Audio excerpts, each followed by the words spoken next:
OPM chapter 202 is here and हमें इस chapter में ब्लास्ट का इंटरफ्रेंस देखने को मिलता है। बट सिर्फ इतना ही नहीं, ब्लास्ट के फेस से ये साबित हो रहा है कि वो काफी गुस्से में है। इस चैप्टर की शुरुआत होती है जब सोनिक एम्प्टी वॉइड के गेंजुत्सु से बाहर आ जाता है एंड उस पे एक सक्सेसफुल अटैक कर देता है। और ये सीन देखकर एम्प्टी वॉइड काफी शौक में चला जाता है कि आखिरकार ये हुआ कैसे। और ये सीन देखकर ये साबित हो रहा है कि Empty Void Flashy Flash and Sonic को मैनिपुलेट करने की कोशिश कर रहा है ताकि से वो दोनों गॉड के गुलाम बन जाए।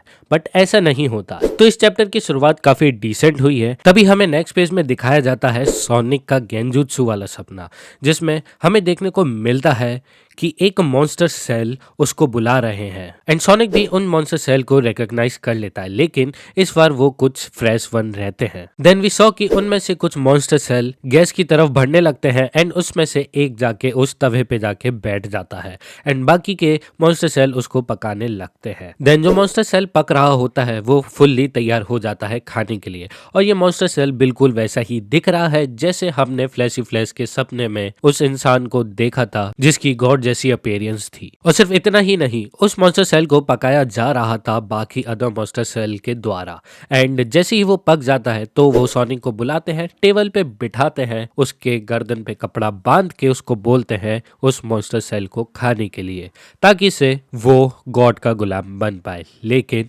वो मॉन्स्टर सेल सोनिक को मैनिपुलेट करने की भी कोशिश करते हैं एंड वो उसको रियलाइज करवाते हैं कि फ्लैशी फ्लैश एंड साइतामा कितना ज्यादा आगे निकल चुके हैं उसके पावर लेवल से एंड सोनिक काफी पीछे रह गया है। एंड सिर्फ इतना बोलने के बाद वो उसको ये भी पूछते हैं कि क्या तुम इससे सेटिस्फाई हो, क्या तुम्हें और ज्यादा ताकतवर नहीं होना, अगर होना है तो कम ऑन इस मॉन्स्टर सेल को खा लो और तुम सबसे ज्यादा ताकतवर बन जाओगे। तभी हमें सोनिक के फेस पे एक डार्कनेस दिखाई देती है एंड वो अचानक से अपना एक कुनाइन उस मॉन्स्टर सेल में दे मारता है और ये सीन देख के ऐसा लग रहा था कि वो उसको खा जाएगा, लेकिन ऐसा नहीं होता है। वो एक बॉम्ब से बंधा हुआ कुनाइन था जिसके चलते हुए वहां पे एक मैसिव ब्लास्ट होता है एंड सोनिक उस गेंजुत्सु से बाहर आ जाता है। एंड तभी सोनिक उस गेंजुत्सु से बाहर आ जाने के बाद ये बोलता है कि वो एक्नॉलेज करता है साइतामा की स्ट्रेंथ को, लेकिन वो कोई शॉर्टकट अपनाने नहीं वाला जिससे वो फ्लैशी फ्लैश एंड साइतामा को बीट कर दे। सोनिक अपने टारगेट को लेके एकदम श्योर है, तो अगर वो अपने टारगेट को विजुलाइज कर सकता है तो वो उसको चेज भी कर सकता है। एंड वो ये भी बोलता है फ्लैशी फ्लैश को कि वो अपने खुद के पावर से उन दोनों को बीट करके दिखाएगा। एंड तभी वो दोनों तैयार हो जाते हैं अपनी फुल स्पीड में एम्प्टी वॉइड के तरफ चले जाते हैं फाइट करने के लिए।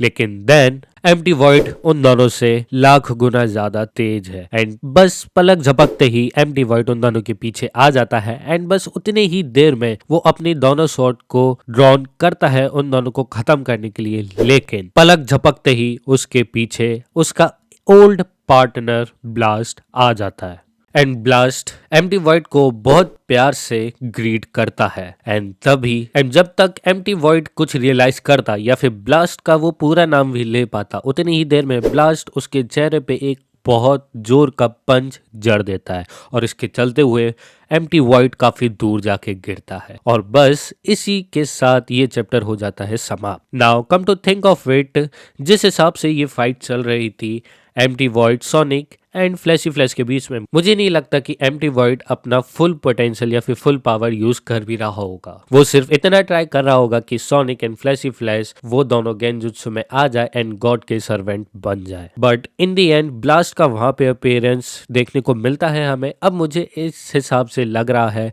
कि हमें फाइनली फुल पोटेंशियल देखने को मिलेगी ब्लास्ट एंड एम्प्टी वॉइड की। वेल एक्चुअली में हमें पता है कि ब्लास्ट आखिरकार कितना ताकतवर है, बट हमें ये नहीं पता कि एम्प्टी वॉइड कितना ज्यादा ताकतवर है। एज वी ऑल नो कि एम्प्टी वॉइड जो है वो पहले ब्लास्ट का पार्टनर रह चुका है, तो मे भी हो सकता है कि वो भी उतना ही ताकतवर हो जितना ब्लास्ट हो, लेकिन कुछ कह नहीं सकते क्योंकि अब जो एम्प्टी वॉइड है वो गॉड के अंडर है। तो मे भी हो सकता है कि वो कॉस्मिक फियर गारो जितना ताकतवर निकले या फिर उससे भी ज्यादा ताकतवर हो सकता है। तो एम्प्टी वॉइड एंड ब्लास्ट की फाइट की शुरुआत के साथ बहुत सारे क्वेश्चन उठ के आते हैं, तो इन सभी क्वेश्चन के आंसर जानने के लिए हमारे साथ बने रहे। तो मैं मिलता हूँ आपको नेक्स्ट चैप्टर के साथ। Until sayonara.